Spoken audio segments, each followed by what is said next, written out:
کہ آدمی جو ہے وہ اتنا مجبور ہو گیا، اتنا مضطر ہو گیا کہ اب اس کو اس مجبوری کی وجہ سے، اضطرار کی وجہ سے اس کو روزہ توڑنا پڑ رہا ہے۔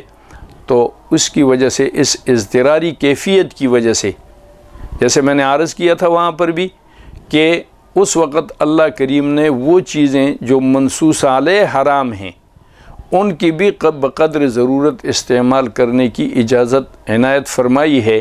تو اس اضطرار کی صورت میں اگر اس آدمی نے روزہ توڑ دیا تو اس پر صرف قضا واجب ہوگی، کفارہ واجب نہیں ہوگا۔ اور ایک شرط یہ ہے کہ روزہ توڑنے والا کام روزہ دار کے فعل سے واقع ہو، لیکن کفارہ واجب ہونے کے لیے کسی ایک شرط کا نہ پایا جانا۔ یعنی روزہ فاسد ہونے کے لیے یہ بھی شرط ہے کہ روزے توڑنے والے امر کا روزہ دار کے اپنے فعل سے واقع ہوا ہو۔ پس اگر روزہ دار کے فعل کے بغیر ایسا امر پایا گیا تو اس سے روزہ فاسد نہیں ہوگا۔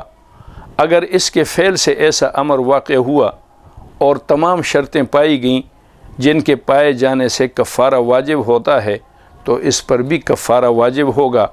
اور کفارے کی شرطوں میں سے کوئی شرط نہ پائی گئی ہو تو کفارہ واجب نہیں ہوگا اور صرف قضا واجب ہوگی۔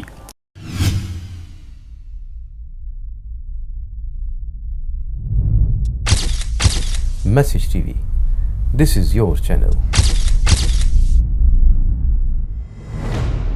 This is your channel.